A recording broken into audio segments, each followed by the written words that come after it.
నా పేరు ప్రవీణ్. ఊప్స్ ఎడిటర్లో మన సిరీస్ పేరు వచ్చేసి వీడియో ఎడిటింగ్ ఫండమెంటల్. చాలామంది ఎడిటర్స్ స్టార్టింగ్లో వీడియో అనేది ఎలా వర్క్ అవుతుంది అనే థియరీ తెలియకుండానే starting video editing software open చేస్తారు.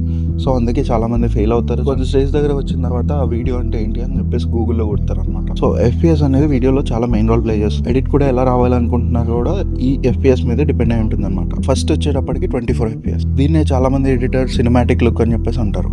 దీంట్లో ఒక specific amount of motion blur ఉంటుంది. సో అందుకే ఇది డ్రీమ్ లాగా కొద్దిగా రియాలిటీకి దూరంగా అనిపిస్తుంది అనమాట. డీటెయిల్స్ తక్కువ ఉంటాయి బట్ డ్రీమీ లైక్. అదే మీరు 60 FPS కి వెళ్ళారనుకోండి, ఇవన్నీ టూ రియల్ గా కనిపిస్తాయి అనమాట. ఇది మెయిన్ గా స్పోర్ట్స్ కానీ గేమింగ్స్ కి కానీ బాగుంటుంది అనమాట. ఎడిటర్స్ విషయానికి వచ్చేటప్పటికి 24 FPS అనేది ఒక మ్యాథ్ పవర్ హౌస్ లాంటిది అనమాట.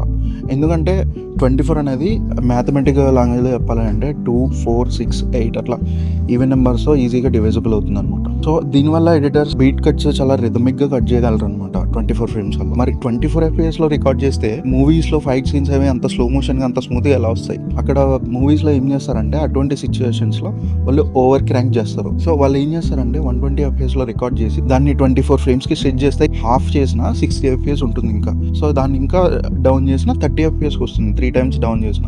సో ఇది ఈరోజు FPS topic. So next part 3లో వచ్చేసి మనం రిజల్యూషన్ అండ్ ఆస్పెక్ట్ రేషియో గురించి మాట్లాడుకుంటాం. నెక్స్ట్ వీడియో మిస్ అవ్వకుండా ఉండాలంటే ఫాలో కొట్టండి.